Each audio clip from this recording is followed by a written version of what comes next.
Ever get that feeling like the whole world just kind of shifted beneath your feet? Like something happened and suddenly everything's different? Oh, I know exactly what you mean.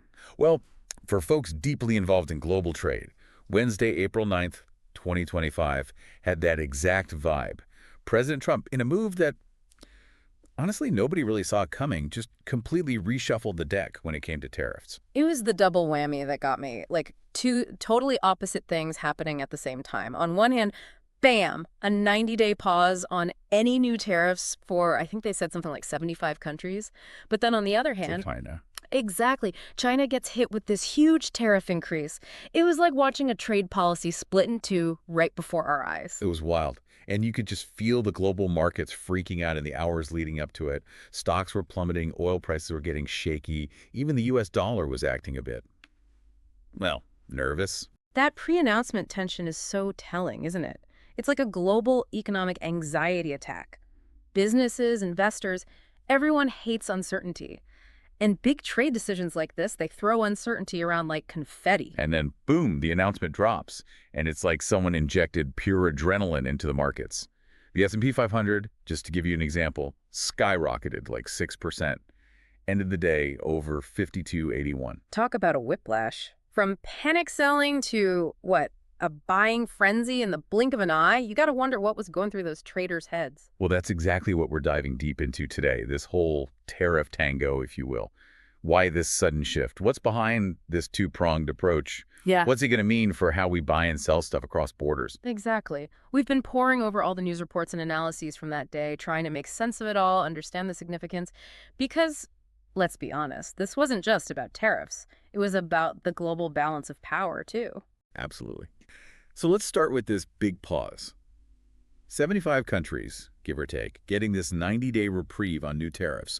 Why the sudden burst of, well, I hesitate to call it outright diplomacy, but why this apparent olive branch to so much of the world?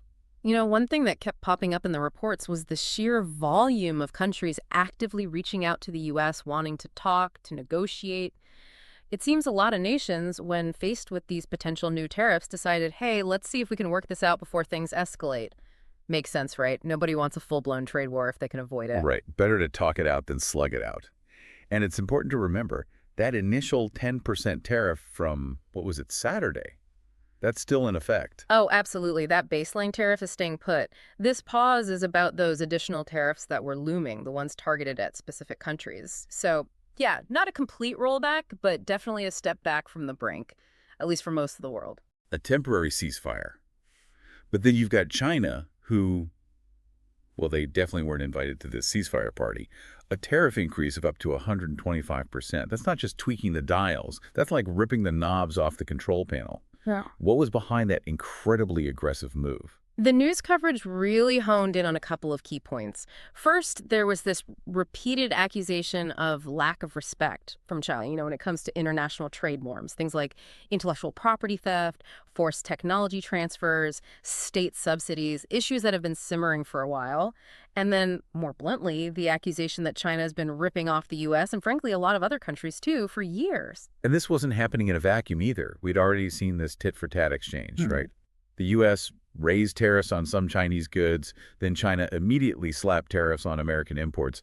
It felt like things were spiraling pretty quickly. Yeah, like watching a snowball roll downhill, getting bigger and faster with every turn. You could feel that momentum building, that sense of things maybe getting out of control. And the language used when they announced this China tariff was pointed, to say the least, lack of respect, ripping off the USA. Yeah. It felt more like a public scolding than a neutral policy announcement. It's interesting how personal these trade disputes can get. Well, that personal element has definitely been a hallmark of President Trump's approach to trade. It's not just about economics. It's about national pride, about standing up for American interests, real or perceived. And that kind of rhetoric can certainly resonate with some folks, but it can also make finding common ground a lot harder. And the markets, well, they went on quite the roller coaster ride. First, sheer terror at the thought of these tariffs hitting everyone. Then, almost a celebratory rally when it became clear most of the world was getting a break. It just shows you how sensitive the global economy is to these kinds of decisions. Oh, absolutely. That initial market dip, that was pure fear, a fear of massive disruption, rising prices, supply chains breaking down, maybe even a global recession. But when it turned out to be more targeted, more focused on China, well, the relief was palpable, at least for now. But let's not forget the European Union. They'd already fired back earlier in the week, announcing their own counter tariffs on a whole bunch of American products, soybeans, motorcycles, even beauty products, I think. They made it clear they weren't going to just take these new tariffs lying down. Yeah, the EU's response was swift and strategic, a classic example of targeted retaliation in a trade dispute. They weren't messing around. But here's the thing. After Trump's announcement, the one with the pause for most and the big hit on China, there wasn't any immediate talk of the EU taking further action. It was almost like they were taking a step back, reassessing the situation. It's an interesting move. Maybe they saw this 90-day pause as a chance for some real dialogue, an opportunity to de-escalate, or maybe they're just trying to figure out what this all means in the long run. Is this a real change in U.S. trade policy, or is it a temporary tactic? It's a wait-and-see approach, for sure. I mean, it's been a whirlwind few days. First, we had Liberation Day, as some called it, with those initial tariffs on pretty much everybody. Oh, yeah, the initial tariffs, the ones meant to level the playing field as the rhetoric went, free the U.S. economy from unfair trade practices. Right. Then, more tariffs on countries with trade surpluses. And now, this. It's hard to keep up. It really highlights how dynamic and, frankly, unpredictable international trade policy can be.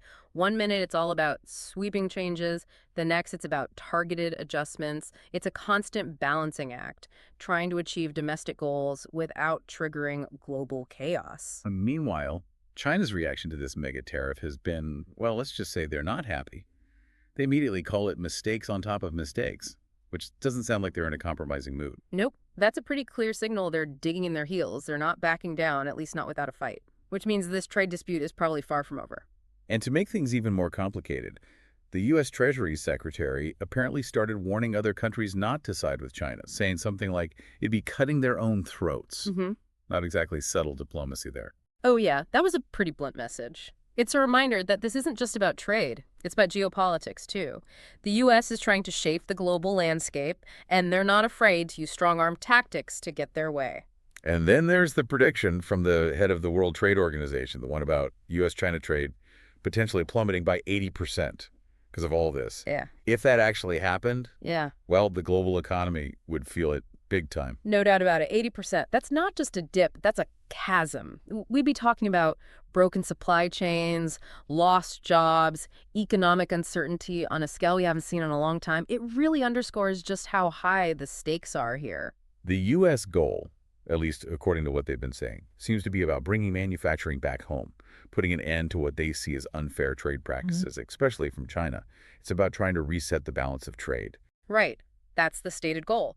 Whether these tariffs are the right tool for the job, whether they'll actually achieve that goal without causing too much collateral damage, well, that's a whole other debate. Economists have been arguing about that for decades. So let's recap. Most of the world gets a 90-day timeout on new tariffs, seemingly because they're willing to talk. China gets hit with a massive tariff hike, accused of playing dirty and disrespecting the rules. Global markets go from panic to relief, at least for the moment. The EU's playing it cool for now, but they're not out of the game. And all of this is happening against a backdrop of earlier tariffs, angry words, and some very dire warnings about the future of trade. It's a lot. It is. It's complex, it's messy, it's constantly changing, and honestly, it's a bit nerve-wracking. And that brings us to you, dear listener. What do you make of all this? Is this 90-day pause a real chance to fix what's broken in global trade? Or is it just a temporary lull in the storm? And what does it all mean for the future? Is this the beginning of a new world order, economically speaking? Is the globalized economy we've known for decades about to be completely reshaped? There's a lot to think about, and we'd love to hear your thoughts. Thanks for joining us on this deep dive. Absolutely. It's been an interesting one, to say the least. Until next time.